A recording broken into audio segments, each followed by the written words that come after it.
Bartoši. Buď zdrav. Ty už máš za sebou krom boxu nějakou amatérskou kariéru v MMA, řekneš nám něco, jaké tam byly výsledky, nějaké zkušenosti a tak? Ano, tak já ještě předtím, než jsem začal zápasit profi, tak jsem šel do amatéru, protože to u nás zrovna v tu dobu, než jsem začínal se jako závodně, tak to začínalo.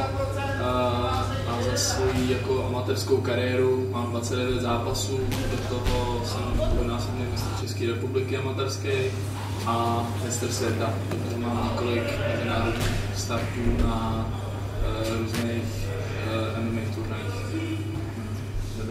A řekneš nám něco tělocvičně, kde se připravuje teďka? Tak moje hlavní tělocvična je Pro 7 Sport Praha, v Holešovicích na Maninách, budete chtít doražte.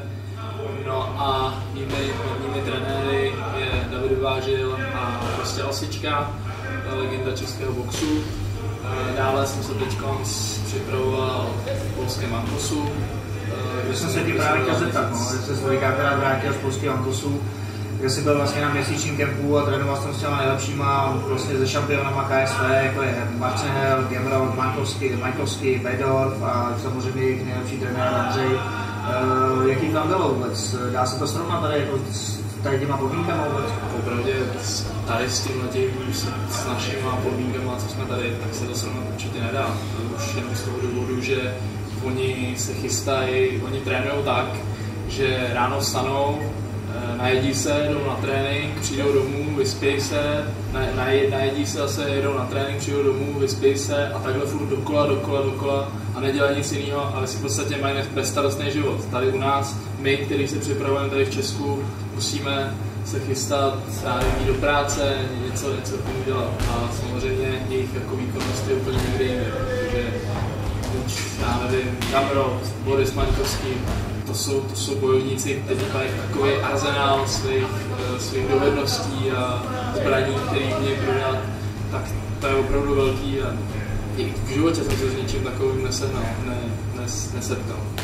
A co Andřej? Je to taková ikona, jak se o něj mluví? To je člověk pro mě s takovým velkým charakterem, který ho tam všichni berou, respektují. A když on mluví na tréninku, tak si nikdo nedovolí nic říct. Má největší respekt, největší úctu a je to hlavní guru. A dokonce tam prostě je to tak daný, že tady třeba řeknu svým trenérovi Davide, Petře nebo takhle, ale tam mu nikdo nesmí říct jako Andřej, tam je to jenom prostě trenér.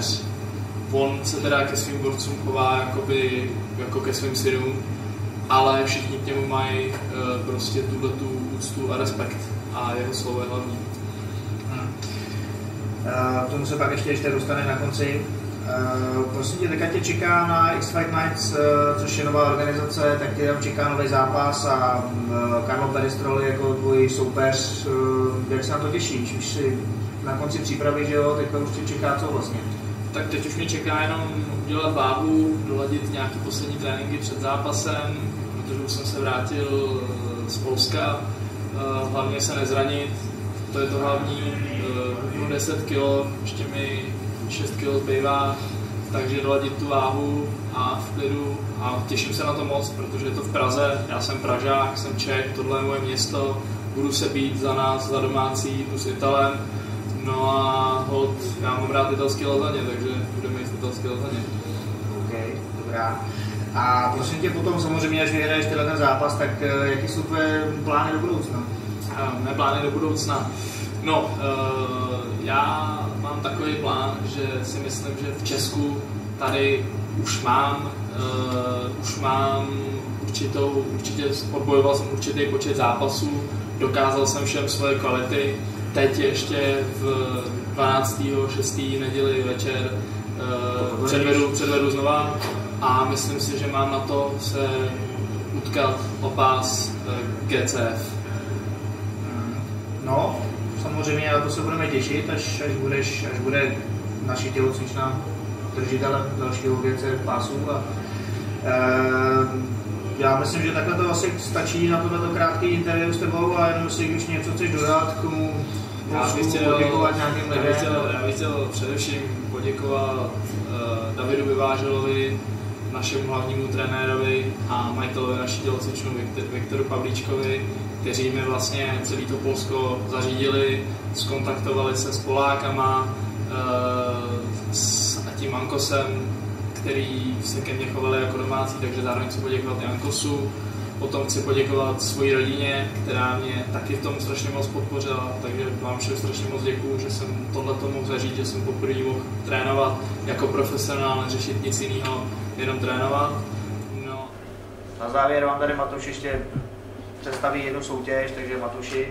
Ano, tak máme tady exkluzivní soutěž, o exkluzivní tričko pro 7 Sport a o exkluzivní rukavice v barvách pro 7 Sport.